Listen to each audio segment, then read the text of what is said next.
Welcome to the weekly update, where I'll go over the action in the market for the week of May 28th through May 31st, and then we'll see how things look for the week of June 3rd through the 7th. We saw a down week. We're seeing some negativity really creeping into the daily charts, and some of that is bleeding over into the weekly charts. But when you look at the big picture, we're still positive, but as always, there are things to be concerned about, and I'll go through those. Before I get started, please know that I do a video every day. This is my main foundation of analysis. I do the videos every day, and then I do a weekly video, intermarket analysis video, and some other videos. But all of those point to the daily videos. So if you really want to see the analysis and commentary that I do, please check out the daily videos. However, in the upcoming week, things will be changing that I'll talk about here in just a moment. I do have some program launch videos where I go through the program that I have, and I am launching that this coming Monday, June 3rd. And right after this, I have more of a slide that I'm going to go through. I do have a PDF that's available in the description below every video that I post, either on YouTube or Rumble. I also started in 2024 a what to watch video. People seem to kind of like this one, where this is what I really hone in on what I'm watching right now. And that changes every week. Now, this is also supposed to be an as needed update, but since I've been doing this video, once a week seems to be okay. That has been holding us over. So we'll just have to see how that goes. Every day I post pivot points on the YouTube community tab. There are two charts. One is a daily chart, and those pivot points last for the whole month. And now we're changing because we're starting into June. Then there's an intraday pivot point chart, and those change every day. And those can be very helpful for determining support and resistance, whether we're going up or down. So please feel free to check those out. I do have a private Facebook group. Now I'm launching my program, and so in some ways I may be phasing out the private Facebook group because it never really took off in popularity. But if you still want to keep in touch with me, you don't want to be a member of the program, you like watching the videos, you like to have a little bit of back and forth, I'm going to keep that room open. And if anybody joins and we get a little discussion going, that's fine. Now, my focus is going to be on the program, and I have a chat room and I have ways for people to be able to post things in the program. This is like Facebook, but feel free to join that if that would be of interest to you.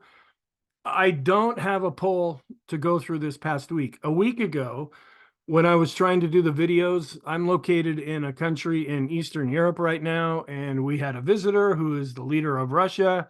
For some reason, the way they control things around here is they slow down the internet. I could download okay, but I could not upload. And it looked like it was going to be happening again this weekend, but it lasted for a little while, and currently it seems under control, but that could change at any time. I wasn't able to update the poll for this upcoming week, and then a few days passed, and I said, just forget it. Now, I may be changing that. I might bring the poll over to the program, or I might continue to post it publicly. If you have any questions that you want me to think about submitting, feel free to submit them to me. So we'll just see if that's something that you have an interest in. And I'm still going through the Rumble comments pretty much every day, sometimes 2 or 3 times a day.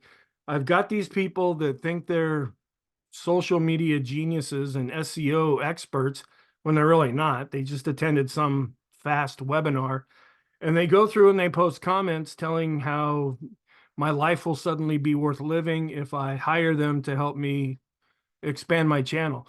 I'm perfectly okay with where the channel is right now. Not the biggest. I don't get the most views, but I do have the best viewers, and I do have the best videos. And I'm not saying that out of a sense of pride.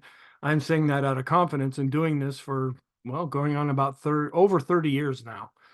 So I just go through and I delete those comments. Now, if you have a legitimate comment, whether you agree or disagree, whether it's on Facebook or Rumble, that's fine. I want to have a back and forth with you. Now, I don't get a lot of comments because my videos are not what you would say confrontational. I don't really make stances or stands. Stance, is that a right word? in the videos that I make, I let the charts speak for themselves, and we can pretty much see by looking at the charts whether we're positive or negative. And that's even more apparent in the daily videos. This video is designed to take a bigger picture look. So I don't get a lot of comments to begin with, but the people that do comment, there's a chance that they may be going over into the program itself. We'll have to see how that goes. And we can talk more freely in that kind of an environment. And I'll be talking about that more in just a second. I do post on YouTube and Rumble. A week ago was a good example. I finally, after many hours, was able to get the video uploaded to YouTube. It took me, I think, a day and a half to get it uploaded to Rumble. So once they got the internet back going again, then it took a long time, but it finally ended up happening. So if you're looking for a video, you can't find it on one platform, feel free to go over and check on the other platform. Okay, what I'm going to do now, if you're watching this video on YouTube, I'm going to put a timestamp right here. And for the next probably 10 to 15 minutes of this video, I'm going to be talking about the program. If you have no interest in that, then look down at the bottom, and there's going to be a chapter mark, and you're going to skip everything that I'm talking about right now. And then you'll go into the analysis after that. It's going to make this video longer, and my videos are already kind of long. But if you got this far, if you want to hear about the program, then stay right here. If you have no interest in it, then skip ahead, and it'll be marked once I get done recording this video. But I have a program called the SPXInvesting Program. And for the month of June, I'm just going to open it up.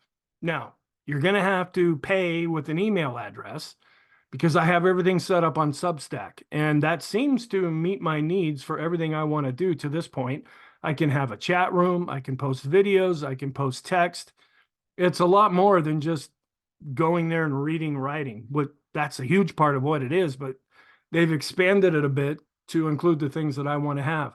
So for at least the month of June, it's not going to cost you anything beyond giving me your email address, because you can't get to parts of the site without actually subscribing. Then at some point when things, after June, possibly July, then I'll be locking things down at that point, and it'll be $97 per month. And really, when you look at other services out there, this is not all that expensive. Now, that's a relative figure. It might be really expensive for some of you and really not much to consider for others. So what I have is a thing called the affiliate program. And anybody who's a member is automatically an affiliate. You choose whether or not you want to take advantage of this. So it doesn't cost you anything. It's nothing extra necessarily that you're doing as part of the program. But if you talk to somebody else and they become a member of the program, for every month that they stay in good standing, which means they're paying their $97 a month, half of that fee will go to credit your $97 a month membership. You get one person, half of your membership is covered. You get two people, your entire $97 is now covered. Now you have to be a little careful with this. This isn't just a one-time shot type of thing. If you get people that are flakes and they're not able to stick to anything, and they may belong for a month or two and then they drop out, that means that person goes away, and I keep track of all of this, and half of your fee suddenly you're now going to have to pay for. So you need to be careful with the people that you might recommend to this program. But this is a way for me to reward those people that are willing to spread the word about what I'm doing here on a consistent basis. Now, you can also go beyond that. Let's say you get 10 people interested. The first 2 are applied to your $97. The next 8, that half of that $97 will be income to you every month that those people remain in good standing. So it's another way to maybe generate some income for yourself. Then, what is included in the membership? Folks that are actually members, and this will be starting Monday, June 3rd, they'll have first access to the daily videos. Right now, when I do the daily videos, I upload them and they're just publicly available, both on YouTube and on Rumble. That's going to change starting on Monday. If you're a member, then you can come to the Substack site where I'm at, and you can access a link that takes you to the video. When I post the video, I also put a timer on there. And the minute the market closes, let's say on Tuesday, that video for that day will now become public. So there's about half the people that watch the videos that I post that end up watching it after the market closes. And I still want this to be a resource that's available to you. But the main focus of that is to watch the video before the market even opens, or sometimes during the day, because we do things later on. And it's good for that day. If you are watching it after the market closes, that's great. And I'm really pleased about that. But you're a little bit late with that because I'm already getting ready to do the next day's video. So just something to keep in mind there. So that's one thing you get as a membership. Now, if you want this all by itself, let's say you don't want to be a member, but you like getting early access to the daily videos, that will be $19 a month. And it's less than $1 a day. And the weekly video that you're watching right now, the intermarket analysis, the deep dive, the what to watch video, those will still be free as they're posted. I make those publicly available because to me, it's the daily videos where those are the most important. I do have a number of online courses where I do have a basic course. Now, there is one both on YouTube and Rumble, but it's about 3 years old now. And so I'll be rolling out this course again and updating it for 2024. I'm recording it in a different way. I'm not doing a lot of editing. I'm pretty much doing it all take one. Yeah, you get my messed up words and mistakes and flubbubs and clearing my throat and all that. But just to do a 20-minute video, that's usually what these courses are broken down into. That can take me 3 or 4 hours of editing to take care of that. And you multiply that, I have over 100 hours of course material to cover. And it's just a lot easier for me if I just record it and put it up there. Then I can update it more often. Ideally, I'd like to update these courses every quarter with new charts. I rearrange things, I take things out, I put other things in. And I'm constantly modifying all of these different courses. But the first one will be the basic course. And this is designed for people that really don't have much, if any, experience in the stock market. And you think it might be kind of interesting. Now, if you don't want to become a member, go back. The one on YouTube from 3 years ago and Rumble, it's still there. And I don't plan on taking that down. So you can go watch it that way. But you'll also have access to an updated version if you become a member. Then number 2, this is a pretty long course. I go through a really in-depth course on technical analysis, how to read charts. This is how I make my decisions. And this is long, it's involved. All the charts that I go through here will be explained in that class. I'll break down all of the different indicators, why we use different indicators, which ones are most important, which ones can we kind of look at, but they're not necessarily as important. I break down all of those things in the technical analysis course. And then I have a strategies course that I'll be rolling out. And some of these are strategies that you might really find interesting. It can take advantage of the market when it's going up, which is what most people do. But you can also take advantage of things when the market's going down. And you can also implement strategies when we're going sideways. And it's good to have strategies to take advantage of any kind of different climate that's involved instead of this buy and hold type of an idea or buy and pray that please go up, please go up. There are so many more things available to you than maybe some of you realize, and I'll be going through that in this class. The big one is number 4. This is mental analysis. This is coming to grips with fear and greed mostly. And I really hit that hard because you can learn 1, 2, and 3, but if you can't handle your emotions, 1, 2, and 3 aren't going to do you any good. And because you're under the heat of battle a lot. And it all sounds good when you're listening to this, but everything changes when it comes into more of a real life situation. Then in addition to that, at various times, and this will probably be on a request type of a basis, is folks say, hey, can we have a class? And why don't you take this part of the basic course and a couple parts from the technical analysis course and just kind of put it together? I'm not going to teach all of the classes live where I'm on one computer on one place, you're watching on another computer. I mean, my goodness, we would be here forever and we would never get done. So I'll have more defined type of courses where I kind of use this like a buffet and just pick out what's more important. And you have the opportunity as a member to attend that while it's actually happening. You can ask questions. We can have a little more back and forth because the videos in the online courses, they're all pre-recorded, and that's just one way. There's no two-way going on here. So that's an opportunity for that. And then these courses will also be recorded, so you can go back and rewatch them if you attended or watch them if you did not attend. Then I have a chat room, and this room will probably pretty much be open all the time. But I'm not necessarily going to be there all the time. People can come in, they can ask questions, they can look at different posts, they can offer some kind of opinion or ask a question. And I'm wondering, is this going to need to be moderated? Right now, I'm hoping no, but people can get rude. People have one personality when they're online, and they might be all really nice and polite in real life. Well, I want to try to keep this a very civil place. Some people are going to be asking a lot of questions. This is new to a lot of people. I don't want anybody to feel ashamed for asking a question. And if somebody becomes a problem, boom, you're gone. That's just the way it goes. I want to teach. I don't want to manage high maintenance people. All right. There will be an opportunity to do some online posting. So if you run across an article, if you have a question, if you have a link, whatever, feel free if you want to share it with everybody else. This will also be an opportunity to ask questions, and sometimes I will be able to give you an answer. Other people might give you an answer. And it's just a way of having a friendly back and forth with each other. And I want to really try to keep your posts limited. You know, if you have a really long post and you're going to share your manifesto with the whole world, I'm not interested in that. If you want to do something like that and you don't know how to do it, contact me. I'll have you go set up a blog and you can share that with the rest of the world. And they're for free. You can set up blogs that way.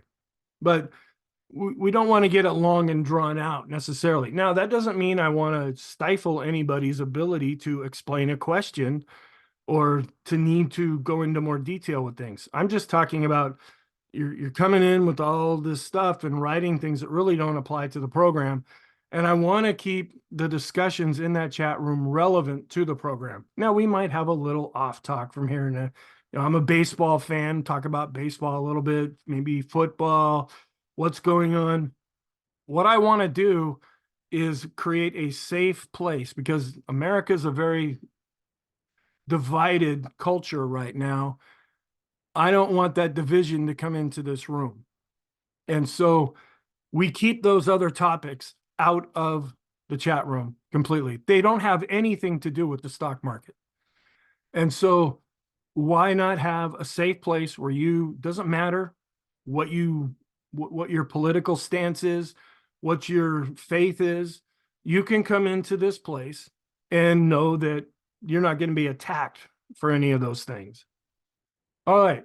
Then I'm going to be doing what I call video debriefs, where maybe once a week or so, I might set this up on Zoom or Skype where we have a chat room and we just go through and people join this discussion and say, okay, how'd you do this week? Did you have any winning things? Did you sell anything? Did you have a loss? Okay, a loss. Do we need to examine that a little bit further and see, was there something that maybe you could have done different? And then we also want to look at our winners. Why did that win? Now, we typically, because we're wired this way, we learn best when we lose or when we fail. But I want to try to also promote the idea that you can learn from your success as well. And this might be weekly, it might be over the weekend. If things are really moving and people are saying, hey, John, can we have a video debrief? Yeah, I might set one up. And if you're a member, you'll know about that and we can do it. These will also be recorded in case you miss it. You can come back and view it at a later time. And then I'll have videos of these different live sessions that we do where we're talking about things back and forth. And then I'll have what I'm calling a vlog post, where I used to write out a pre-market open blog post by text. I typed it out. I'm thinking of maybe changing that over and doing a video. These won't be public videos. These will be available to members only. And then if things are really moving, like Friday was kind of a wild day, I probably would have done 2 or 3 additional videos. They're not very long. They'll just be a few minutes. These are just things that I'm observing in the market. And then a large part of my program is we do things as close to the close as possible, and we only trade in the direction of the position that we're looking to get in, which means if we want the market to go up, because we're going to go long, we only get in if the market is up. If we want to go long and the market's down, we don't do anything that day.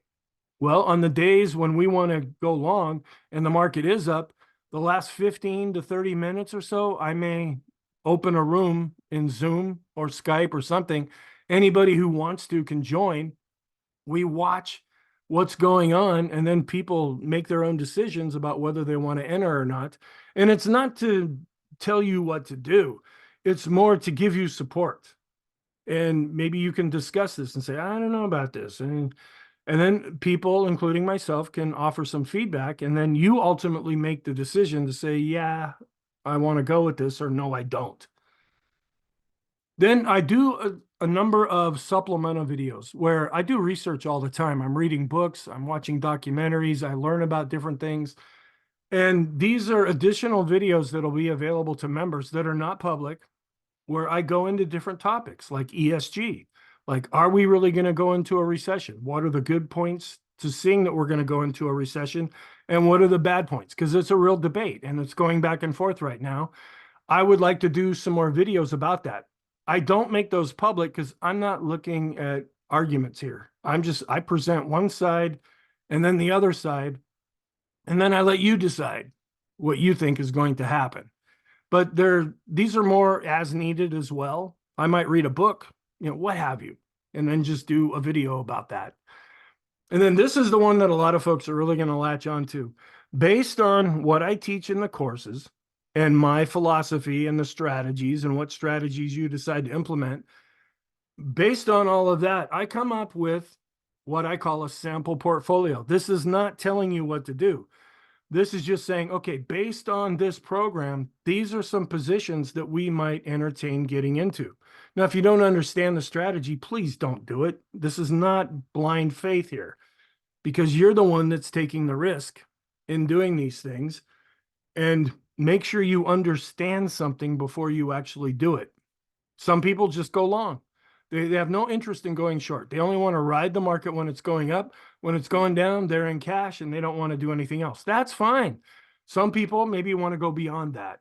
Now, another thing that I don't do is day trading. Okay. I tried that about 20 years ago. I was successful at it, but it almost killed me. It is so stressful and so crazy that I'm like, no, I'm not going to subject myself or anyone living to that if I have any control over that. I also have a thing called the daily journal and an action sheet. This is a PDF. It'll also be available as a spreadsheet. You can download it. You can fill it out on your computer. You can print it out. I don't put a lot of graphics in there because I don't want to wipe out your toner cartridge. And this is the plan for that day. And you fill it out. Now, I will have a sample one that I filled out, but you may conclude different things based on what you fill out. And this is the plan for the next day. And we never deviate from that plan. If we think the market's going to go up and we're looking to go long and we have a down day, that whole plan, I never modify the plan. I never change it. What I do is at the end of that day, I fall back, I regroup, I evaluate things, and then come up with a plan for the next day. Not doing something is also being active in the markets, especially with some of these shorter term type strategies that we implement. But this will be available to you as well. And then here's an email address that you can send me an email if you want to talk about this, if you want to set up a time. I do have Skype, I do have Zoom, I do have Messenger. You want to set up a time to talk back and forth about this? That's fine. We can do that. And I don't put some silly little limit on there like people that think they're important do. We talk, and if I have time and if you have time, we talk as long as we need to talk. Because the real thrill that I get out of this, I'm an educator. That's where I am first. And I like people, believe it or not. And I enjoy meeting you. And I've met some fantastic people so far. I am really excited about the people that I haven't met yet. And that's why I'm doing this. So, okay. Now, as I go through this is the point where I'm going to put the chapter mark in the YouTube video. I'll also put it in the comment section on the Rumble channel, and I'll say, please skip to this time to avoid what I was just talking about. Now I'm going to go back and talk about the week session. So for the week, we were down 0.51%. So it was a down week there.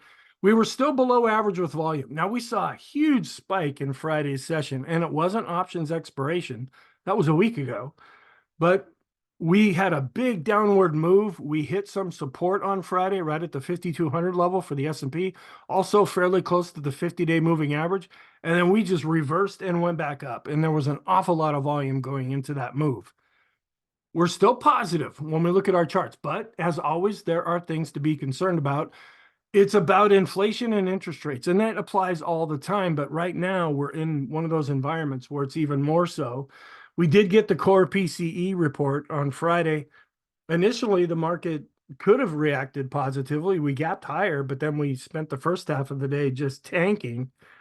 And then we hit that support level and bounced up off of that. So, and it's this constant game of what's the Fed going to say? What are they going to do? What's the next inflation report going to say? That's the game that we're involved with day after day after day. Our trend is still a weakening trend. We're below the moving average, and I'll show you the chart. The green line's on top, but the green line's declining, but it's still above the red line. So longer term, we're still in an uptrend. Here's just some bullet points that I go through. It says the stock market closed the holiday shortened week with losses. So it was only 4 trading days. But for the month, we were up a little bit under 5, the high 4s. We didn't get quite up to 5% for the month. So it was a pretty good month for the month of May. The S&P was up 4 point. I guess I could have just went to the next point here, 4.8%. The reason I bring this up is there was this chart put out about a week early by Carson, and we use a lot of their charts. And they said, what happens going forward when we're up 5% in May? And we still had a week left.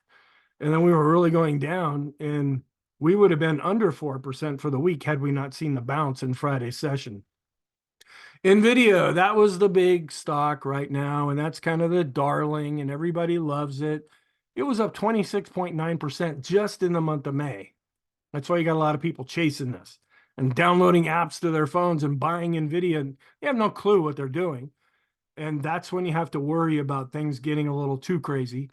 Earnings, the reports that are coming out, it's slowing down. We're kind of beyond the busy part of earnings season, but it never really stops.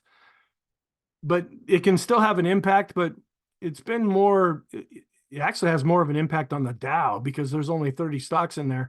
One of those companies come out and report, and it's either positive or negative, and that really impacts the Dow. It's not having as much of an impact on the S&P or the NASDAQ 100 or even the NASDAQ right now. PCE inflation rates, they didn't get worse in the latest reading, but they didn't really improve either. And that's kind of why we saw things declining in the first part of the day, and then like, oh, wait a minute, maybe things aren't as bad as we thought. And then they started to go back up. Interest rates and the dollar were up on the week. Actually, I think the dollar might have been down, but interest rates ended up being up. So for the week, the Dow was down 1%, the NASDAQ was down 1.1%, the S&P was down 0.5%, and the small caps here with the Russell 2000 were unchanged from Friday to Friday. This is a chart that I've been showing for a year now, and it's a very long-term chart. We're somewhere down the bottom end of this blue line in about 1976, possibly into 1977. And that just shows how inflation is kind of following right now what it was doing from 1966 to about 1982 or so. Now, we don't know if it's going to keep tracking this or not, but for right now, it has been in little blips up and down, blips up and down. Okay, so that shows declining inflation, and that's what the market likes. The thing to be aware of, look at what happened in the mid to late 70s when inflation just went sky high. And you can watch any other YouTube video. You can watch the financial media. You can do whatever you want. Go to Twitter. Anybody will tell you the market's getting ready to fall apart. And it might be, but we can't really approach that in a dogmatic, this is what's going to happen. That's why I evaluate things every day. I don't really do any forecasting. I just say, okay, what does it look like right now? And then when tomorrow comes, then I reevaluate things and say, okay, this is how things look right now. And then we start to have a story being played out based on what we really see, not on projections and forecasts. That it's like forecasting the weather 3 months from now at a particular time in the day. It's silly, in my opinion, but some of you may disagree with that. The reason I'm showing this chart is we don't know if this is going to actually happen or not, but it has happened in the past after inflation had been really coming down and then it really went up. We'll have to see. That's why we watch things. That's why we keep an eye on the economic reports to see if something like that is starting to develop. Then looking at the RenMac research, anytime we're above 4.02% with the 10-year yield, that's when it starts biting into corporate profits. Well, we closed Friday at 4.51%. So we're above that 4.02% level. I don't have any poll results for this week because I couldn't upload anything. Here is the latest reading about the upcoming or the earnings that are looking forward here. And we still have a red arrow going up and to the right. That just means all the different things that we look at are going higher, and that's positive for the market. And then looking at inflation, it's running between 3 and 4%. This is when we get the month over month reading and then what that converts over into on an annual basis. So I don't know if this does anybody any good, but it's pretty. It's got some nice colors in it. And then looking at the inflection of emerging market hikes, cuts. That's a weird thing to say. Momentum. This is just looking at developed markets. That's the US, that's Western Europe. And this is the dark blue line where we might be getting to the point where we're starting to see some easing. But if you look at the emerging markets, this light blue line is starting to go up, but lately it's been coming down. So, and this is a 3-month average. Just keeping an eye on, are interest rates going up or are they having a tendency to go down? And we look at the weekly equity flows, equity or stocks, and we follow the blue bars here. That's the weekly reading. And then the yellow line is a 12-week moving average. Folks are still sinking money into the stock market. It's not really coming down. It's not really going up more. It's kind of leveling off with people still putting money in the market. Fact set, analysts have increased earnings per share estimates for S&P 500 companies for the second quarter of 2024 since March 31st. And this just shows how they're changing things. It's mainly over here on the right-hand side and how they've been revising this and showing a little bit of an improvement. To see that more in a graphic form, we have the blue dashed line here where it's still coming down later on, but it is showing some improvement that we've been seeing here. And then looking at our charts, first we look at an intraday chart. We go back to Tuesday because the market was closed on Monday. It's kind of a flat day. On that day, really pretty quiet. We gapped lower on Wednesday and then went sideways. And then on Thursday, we gapped lower again and then saw some weakness going into the latter part of the day. This is where everything, because it was turning pretty negative after Thursday, and a lot of our charts were just blinking with warning signs. Well, in Friday's session, we gapped higher after the core PCE came out, and then we just tanked. We came down, we actually broke below S2. We hit about the 5,200 level. And then this is where things just took off to the upside. And we got all the way up to R2. That was the high for the day and repaired a lot of damage that had been done during the week. Now, in the daily charts, we're still mixed. We have some positive charts and we have some negative charts. Compare that with what you see in this video. So, and this is just for the 4 trading days of the week where we had the small caps. They were up the most, believe it or not. Yeah, but they're range bound and they get up to the top part of their range and then they drop down. And then the mid caps were also up in the NYSE. So we saw some more broad market areas over the 4 trading days show some improvement, where over the 4 trading days, we saw the Dow, the S&P, NASDAQ, and NASDAQ 100 actually down for those trading days. This is going back to the beginning of the year. We have the NASDAQ in the lead, followed by the NASDAQ 100. Now, that's interesting. The NASDAQ 100 has been the leader, and it's really helped pull the market up since we hit the lows in October of 2022, and then the lows back in October of 2023. But now we're seeing more broad market participation, at least within the NASDAQ itself. And then in third place is the S&P 500. But another takeaway is all of the indexes are positive year to date. Different sectors. We had a down week, so I sort this according to what was down the most. Tech, followed by the industrial sector, and healthcare were down. And then we had other sectors that were up a little bit, with utilities, real estate, and energy being up the most.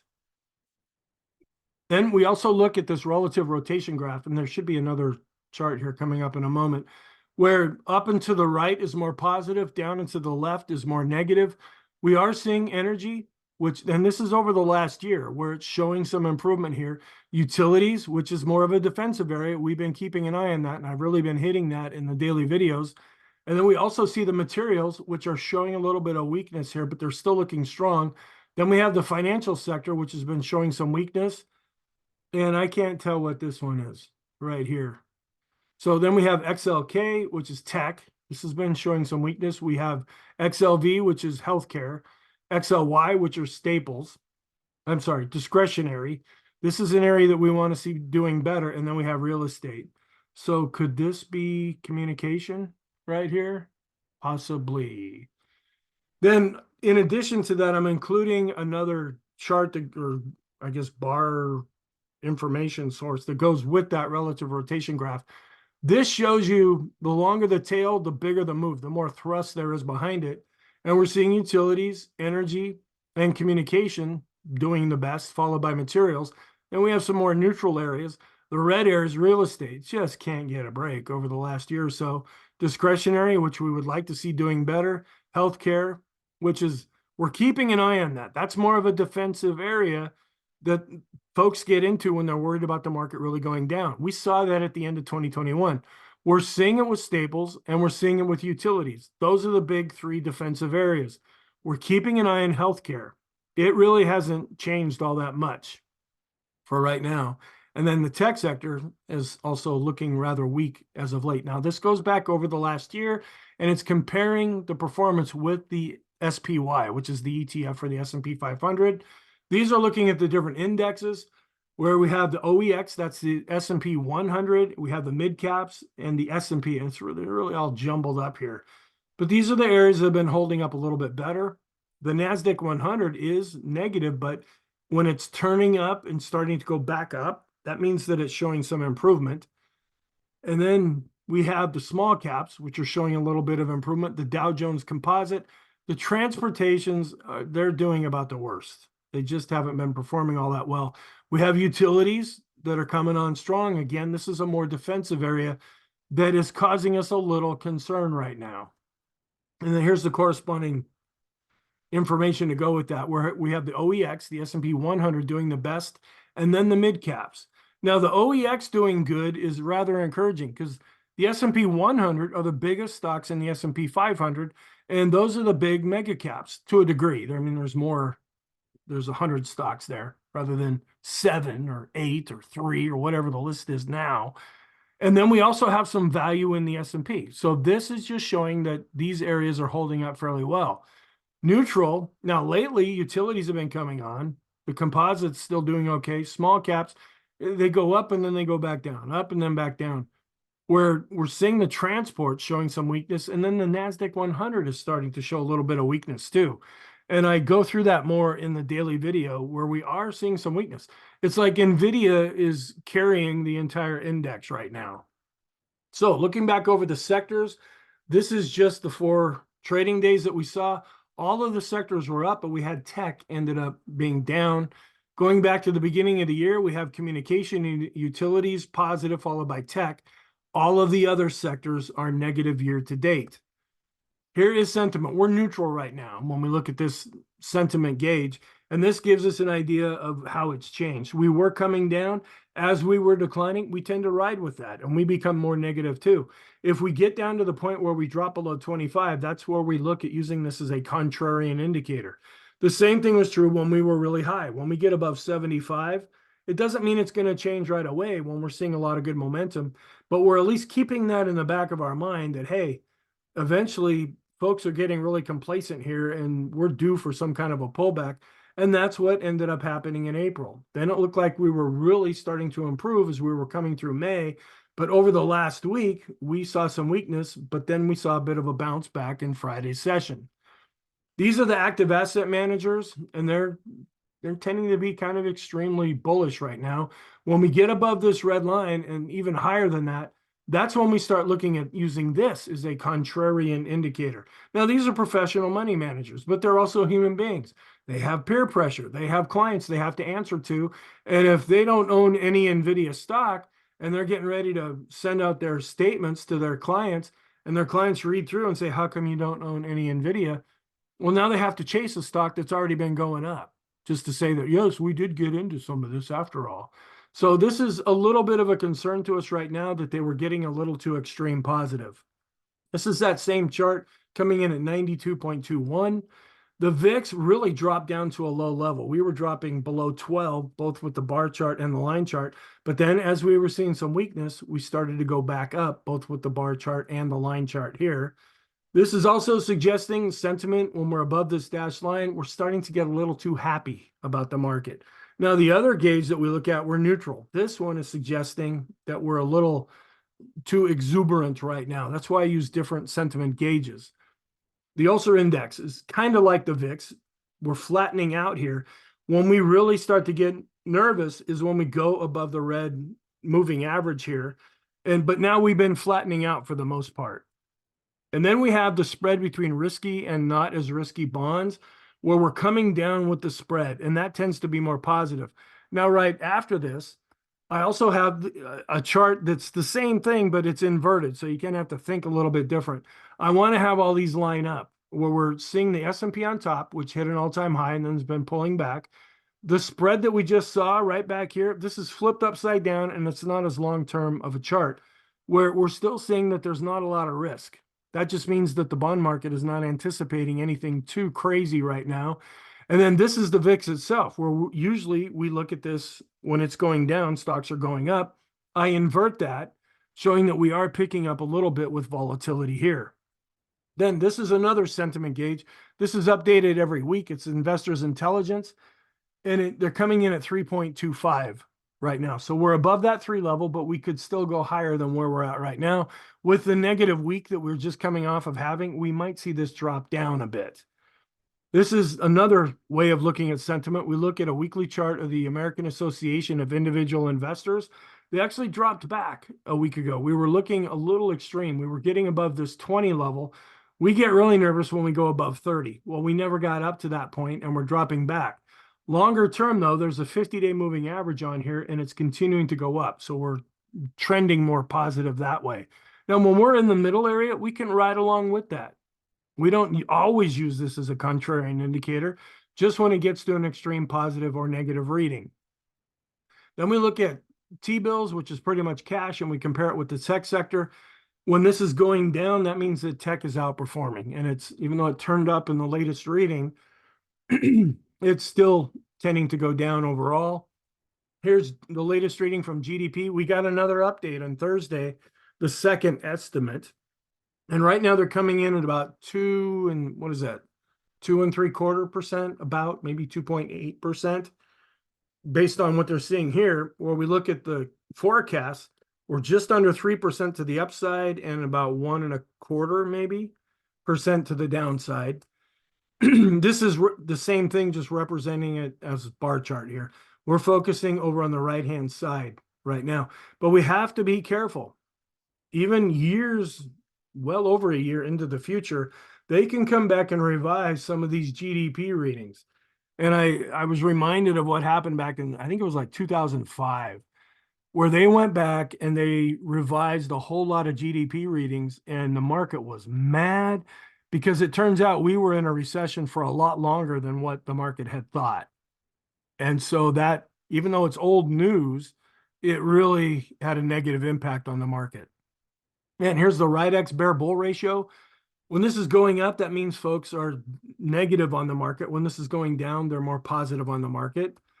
And then we look at a weekly chart here of the Chicago financial conditions. This is continuing to decline, and that's a good thing. We get nervous when we go above the red line. Now, these other charts have not been updated. They're probably going to be updated as we tick over into the month of June. We're not really seeing any problems here with the real-time SOM recession, rural recession indicator. This one hasn't been updated for a while. We get nervous if we go above the red line. This is updated quarterly, the Brave Butters Kelly leading index, where the last reading was showing a decline.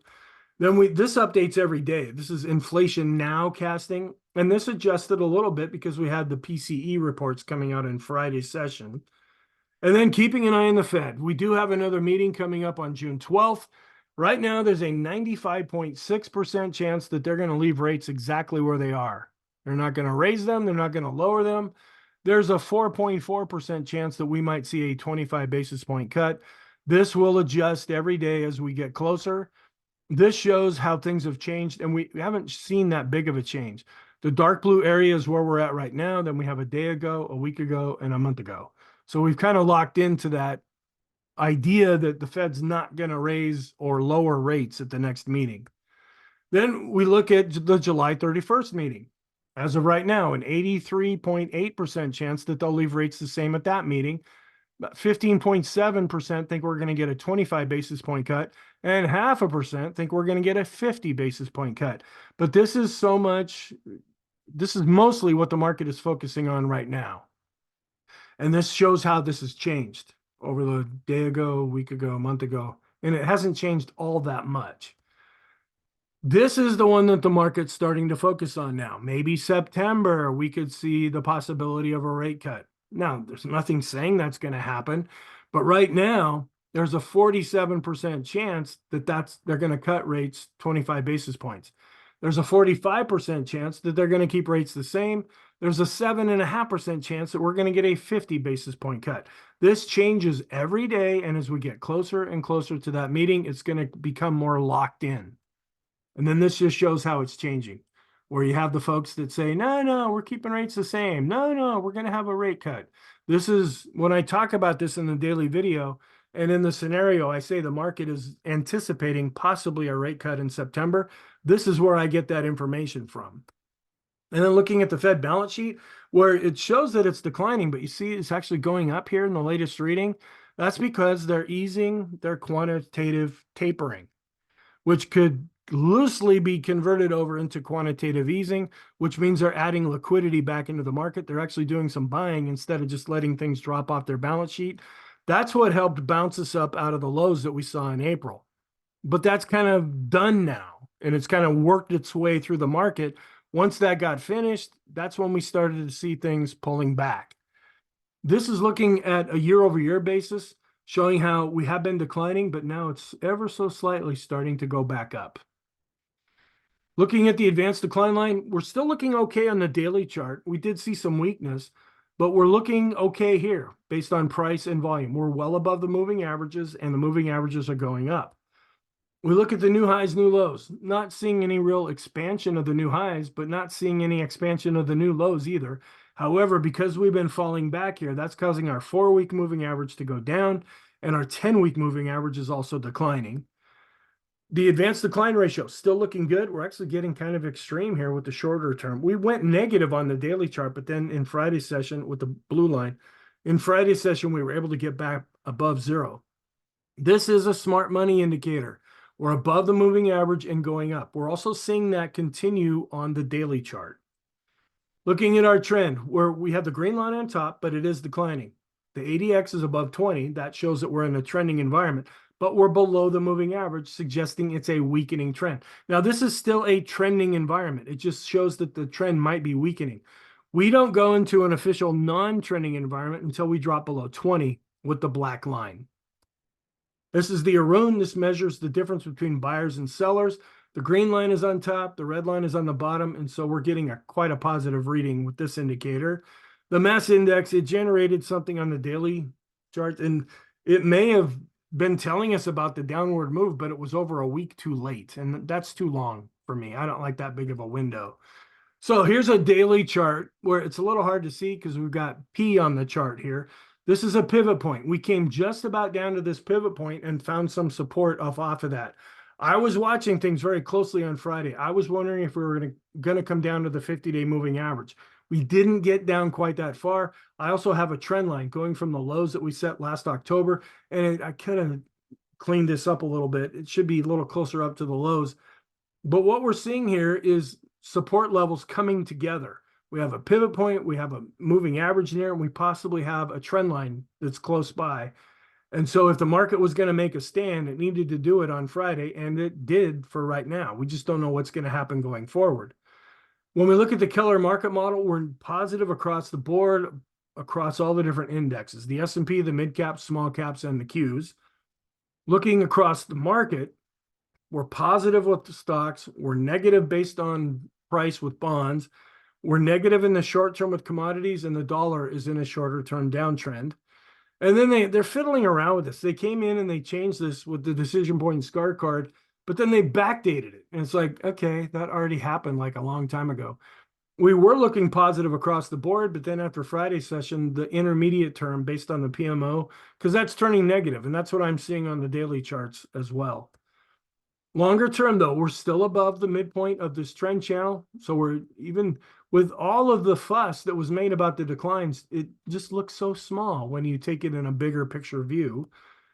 Then this is a chart that I was just hammering on for months. Now it's kind of irrelevant. If we see more declines, then I'll probably have to break out this chart and see if that's going to end up providing some kind of insight. But for right now, we're above this R1 level. Unless we get closer or unless we really start to break and go up to that R2 level, there's been no need to show this chart. But the trend based on 50 weeks is that's the red line, and we're above the red line, and we're continuing to go up with both. So that's still looking positive, even though we were down 0.5% on the week. This is a crossover where we take a shorter term moving average, and when the blue line's above the red line, that's an uptrend. When the blue line drops below the red line, that's a downtrend. And we are still in an uptrend, and we haven't even broken the support of this longer term moving average. That's a 13-week moving average. We're seeing a little bit of an improvement here with the McClellan oscillator, but we're still below zero. And then we look at the summation index. We're above zero based on price, but we are declining. That's positive, but showing some weakness. We're also above zero based on volume and showing a little bit of weakness. This is the Swenlin trading oscillator, where this was giving us some clues before we started really seeing a decline. And it would be nice if it was always right, but there are sometimes when we follow that and it gives false signals. When we look at the weekly chart here, we ticked up based on price and volume, but we're still negative. And then this is the bullish percent index. We're still positive because we're above 50, but we have been declining, and we're seeing the same thing on the daily chart. This is a momentum oscillator, the PMO, where we're right on top of the moving average. We're still above the midpoint based on price and volume, but we did decline this past week. This is some studies that are attached to the PMO, where we're seeing a little bit of an improvement with the PMOs that are rising, but the buy signals are declining, and the PMOs that are above zero continue to decline. The percent B, this measures if we're above or below one of the upper or lower Bollinger Bands. We're not, and so the fact that we're still above the midpoint can be taken as positive, but we're not extreme right now. Here are our momentum oscillators, where we have the slope and the TSI. It's trying to turn back up a little bit here, but we're declining with the slope oscillator. We're trying to turn back up with the MACD, the PMO, and the PPO. Those are more intermediate term. We're still declining when we look at the TRIX and KST. Those are longer term momentum oscillators.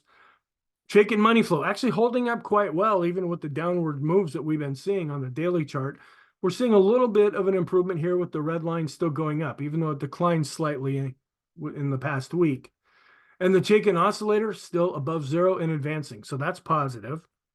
The force index is declining, but still above zero. That's positive, but declining. Same thing here with the money flow index. We're dropping, but we're still above 50. And the rate of change, we were down slightly on the week, so we dropped below the midpoint. When we go back 50 weeks, we did get above this red line. Now, there's nothing magical about it, but there are times when we hit this level, and that marked an extreme reading. Well, we went above this, and now we're starting to come back down slightly. Here's the RSI. We're still above 50, even though we are declining. That's still positive. We're still negative with the weekly special K chart. We remain positive with the daily special K chart. The Stochk RSI, we're right at the midpoint. We're not really either positive or negative currently. The Williams percent R is still extreme positive, but is coming down. And we're bouncing up from 50. 50 is the line between positive and negative with the ultimate oscillator. So that's showing some improvement. The vortex is positive because the green line's on top, but it is declining and the red line is advancing, but they haven't crossed yet. The Copic curve is another momentum oscillator. It continues to decline. And we came right down to this 10-week moving average. This was Friday's low. Now, you see how far we closed up off of that low? I mean, the market just went up something fierce. after we hit that support level. So this support is holding for right now. We're ticking back up slightly with our 253 period simple moving average of the equity put call ratio. It's more positive when we decline. You can see where we're declining here and the S&P went up. Well, we were declining, but we're getting awful choppy now, and we're actually starting to turn back up slightly. Then we take the VIX and a 3-month average of the VIX. When this is declining, that is more positive for stocks. Sometimes it really helped stocks to go up or down, depending on what was going on, but we're starting to see this tick back up slightly. Then we look at some different charts. This is a Heiken Ashi chart, which is still positive. And then we look at the Kagi chart. When it's black, it's positive, but now the line is coming down. So it's picking up the declines that we've been seeing. The Renko chart is still positive with the open blocks, and the 3-line break is still going up, and that is still positive. The ease of movement is declining, but it's still above 0. So that remains positive. No X's or O's were drawn in. We're still working off of the signal. It was a double top breakout that was generated on May 13th. Looking at longer term momentum, we're flattening out in the long term. We're starting to come down just a little bit in the intermediate term, and the short term is declining, but it's still above 0. We don't know for sure because I look at this and the dates can change. We think the new 50-day cycle may start on June 4th, but I don't use this to make decisions. You can see other times where, yeah, I did a pretty good job of marking a top or a bottom, but then there's other times when we just kind of kept doing what the market was already doing. Looking at the Elder's Impulse system, we had been positive with green bars. Now we're switching back to neutral. And we're still positive here with the parabolic SAR. We have dots underneath. Now we are negative on the daily chart. So these are not confirming each other. And then we're coming into the month of June now. We're up 75% of the time over the going back to 2020. And we generally see a return of 0.5%. Looking at the indexes, coming off of recent all-time highs with the S&P, the mid caps did not go and set. So you could see this as a little bit of a negative divergence. We were making a higher high with the S&P. We did not confirm that with the mid caps. And the small caps were just range bound and not really doing much of anything. They go to the top of their range and then go to the bottom of their range. Here is the Dow, which is dropping a bit below the blue line here, which is a 13-week moving average, but we're still in an uptrend. The NASDAQ is still above the 13-week moving average and is holding up better. And the NASDAQ 100 also still above the blue 13-week moving average. And here's another weekly chart where we're just coming off of setting recent all-time highs.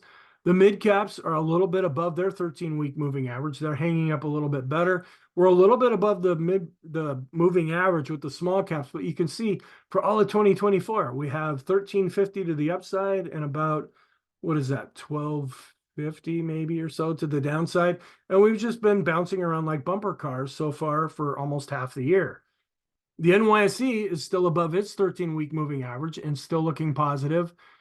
And this is a daily chart where we came down to the 50-day moving average on Friday and then bounced up off of that. So that's showing more broad market support was also kicking into gear in Friday's session. All stocks did decline, but we're still above the moving average. The big software companies not showing an awful lot of strength right now, actually dropping below their 50-week moving average, but we're still in an uptrend here.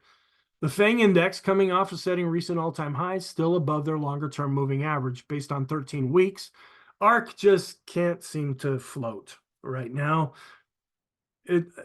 I feel bad for people because a lot of people got in as it was really running up in 2020 and they're underwater and they're mad at Cathie Wood, and that upsets me. I don't invest in ARK. A lot of people like to make fun of ARK and make fun of her, saying how stupid she is. No, she's doing what she thinks is the best thing to do, and a lot of people bought into that, and a lot of people sink a lot of money into this, and they're not doing so well right now. And I want everybody to make money here. Here's a weekly chart of the KBW Bank Index where we're going up here with the bars. We're flat now with the RSI, but we are above 50, and we're showing that the momentum it's trying to stay positive, but it could be dropping below its moving average. This is showing deposits going into banks, and we are seeing actual money going in now, which suggests confidence in the banking system. This is a weekly chart of Dow theory coming off of recent all-time highs. Some people are saying, this is a double top, man, a double top. Look out below. The transports are what's really disappointing. We just have not been doing well there. The utilities have been really going up, but then we saw some profit taking this past week. Looking at the commodities here, where we are in an uptrend on the weekly chart, oil is still below 80. It's been chopping more or less sideways for the last number of weeks. Copper is really doing well and in an uptrend, but did see some profit taking come in. And we look at a weekly chart of the dollar, also in an uptrend. We're still in an uptrend with the daily chart. Gold has been chopping more or less sideways, but still in an uptrend. Silver coming off of its highs, but also in an uptrend. We look at bonds based on price. The total bond ETF has been chopping sideways. It's still in an uptrend. We want to see the price of bonds improve. That would mean interest rates are going down. This is a monthly chart of a ratio between stocks and bonds, and it continues to show that stocks are outperforming. We look at the 1 month to 3 month yield and see that it's negative, and that's the way it should be. It means there's nothing really weird going on. There's enough weird stuff as it is. Here's a daily chart of the yields where they have been going up, then they were drifting down, and we started to see them go back up, but they did decline in Friday's session. This is a weekly chart looking at US, UK, and German rates. We're seeing rates going up pretty much globally right now, and that could put pressure on stocks. Then we look at an intermarket analysis chart where we see oil dropping below gold. Gold is doing the best on the year so far, followed by stocks, and then the dollar. And bonds based on price are still negative on the year. We do a ratio between the NASDAQ 100 and the S&P. Even though this has been going sideways, we're in danger of seeing a death cross here. It's still holding up for the time being. The S&P 100 that I mentioned earlier is really outperforming the S&P 500. And we're seeing this strength on the daily charts as well. Here's a growth to value ratio. We saw a real improvement, and a lot of that wasn't so much growth doing great. It's that value got hammered earlier in the week. But we want to see this really going up. That's more positive for the market. And we do a ratio between gold and the S&P, and they've been just going pretty much sideways, even though we have seen a golden cross here showing that gold has been slightly outperforming. And gold to the dollar, it broke out as gold was outperforming, but since then has been pulling back. We look at bonds to stocks, kind of an inverse of what I just showed you. This is a weekly chart showing how bonds are underperforming. And then we look at the S&P to the low volatility stocks, showing how the low volatility area continues to underperform the S&P 500.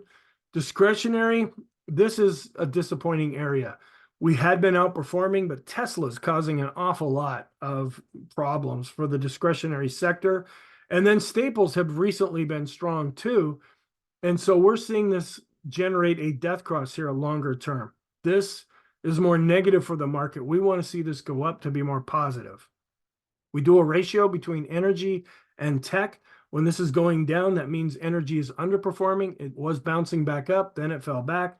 It had a good week this past week, but it's still in a longer term downtrend compared to tech. Then here's some longer term cyclical and secular. That's what I wanted to say. This is just the big move that we saw last October 2022, now over a year ago. And that was the longer term signal that suggested that we could be at a bottom. And that's been playing out that way. This is the ZWAG NYSE breadth thrust. We thought near the beginning of May that this could generate a signal. It ended up being 1 day late, according to my calculations. And then we've been pulling back since then. The Zohorchak, another very long-term. When we're all the way at the top, that's a buy signal. When we're at 0, that's neutral. When we get down to -10, that's a sell signal. And we've been on a buy signal for a long time. And here's that same chart again, just in case you missed it before. This is Thursday's chart. Okay. And here's okay, I don't know why you're seeing that again. Here is a longer term trend of the S&P 500 going back to 1987. We're above this longer term trend line. This is just going back to 2018, showing that we're well above that same trend line. We look at the new highs and new lows for the NYSE. We're still above 0. That's the main thing, even though we've been chopping around lately. And this is the same idea, but we look at just the S&P 500, 50 days, new highs minus new lows on a moving average. It's coming down as we've been seeing some weakness, but it is still above 0. This is the NASDAQ 100, a weekly chart going back to 2009. We are still above the trend line, even though we've seen a decline recently. And I'm not sure what to make of this because the perma bears thought they had this whole market figured out. We came up to this high ratio. This is the dot-com boom back in 2000 and the dot-com bust. Then this was the same high that we set at the end of 2021. Then we went into 2022. Now we were coming back up and they're like, okay, here we go. We're hitting this for the third time. This is the top. This is it, baby. The stock market's going to stop existing as we know it. Well, look what's happening. We're actually breaking out and setting a new high with this ratio. I'm not sure what they know what to do with that one. We're seeing a similar thing here. When we look at the Qs to the small caps, also breaking out slightly above this blue line. We didn't close above it on the week, but we did break out for a little while. Semiconductors to the Dow also did break out above this blue line, but has since been pulling back slightly. They weren't planning on this happening. They thought we were going to hit this and turn and everything was going to shift. Well, I don't know what they're going to do if this ratio keeps going up. And I'm not against people that are bearish. I'm bearish sometimes. I let the charts tell me. I'm not a perma bull. I'm not a perma bear. I like to call myself a perma realist. Tell me what's going on, and then we adjust things accordingly. This is a cumulative new highs, new lows study for the NASDAQ. It's been chopping more or less sideways right now. And we want to keep an eye on the 3-month yield. It's been going sideways. If we really see this fall, that could mean something really bad is beginning to happen, like happened back in 2007 into 2008. Now, we have this other thing that the perma bears just love called the Hindenburg omen, and they're getting all excited about this. The only problem is we've seen the first part of a Hindenburg omen, but now we're waiting to see if we're going to get a confirmation. Now, if you're interested, pause this, and this explains the whole thing right here. Now, I'll just explain it really quickly by looking at the next chart. What stockcharts.com has done, they've taken the 3 criteria for a Hindenburg omen and combined them into one indicator. And we saw one at the beginning of February. The problem is it was not confirmed. We have to see another spike within 20 trading days, which is roughly a month. Well, we got another one this past week. Now we're waiting to see it between now and sometime near the end of June. Are we going to see another spike come up here? That would be a confirmation. And we need to pay attention to that. See, this was when we saw these in the past, back in 2019, and then not a real huge decline, but still we went down.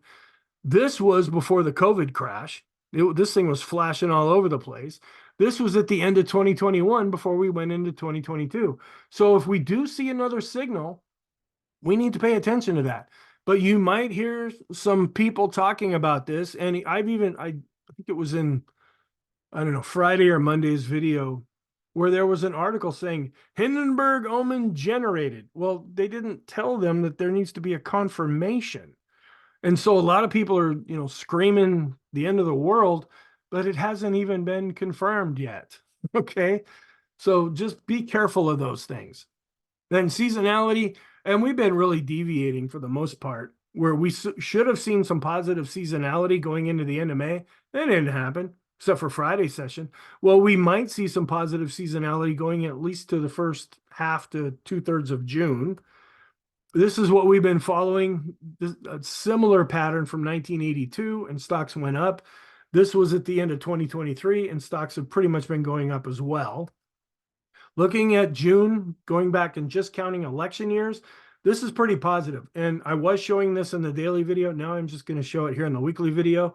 We have a pretty positive track record when it's an election year. We're up 15 out of 18 times. We're down 3 out of 18 times. And the return is 1.3%. And then I just shifted this over where May tends to be positive. June, according to this. Now, this is looking at monthly returns going back to 1950. And June isn't all that positive when you look at it this way. See, that's why I use a lot of different seasonality charts, because you can take the data and mix it up just a little bit and come up with completely different results. Also here, looking on a world basis, where April was the most positive on a world basis. Well, it didn't end up being that good of a month. May ended up being pretty good, where historically it's not. June ends up being negative. So we'll see if something like that ends up playing out. And then this is also put out by Carson. We started this 6-month thing back in May, and these are the 6 worst months of the year when you just take them all together. But also looking out, Carson also comes up with this: June, July, and August tend to be good during election years. And that's what we're in right now.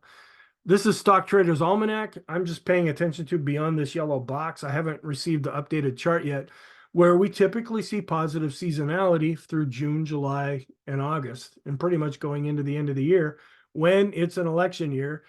This is showing 2012, and we're kind of following that now, where we saw this is the decline that we saw back in May. And now that we're coming into June, maybe we'll see some positive seasonality if we're matching up more with what happened back in 2012.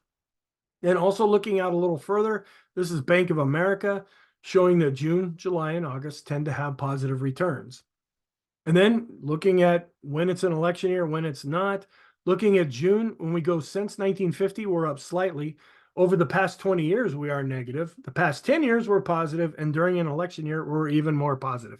So see how you can mix this up and come to different results depending on how you calculate the numbers. Thank you. I really hope you found this helpful. Have a great weekend, and I will talk to you in the next video.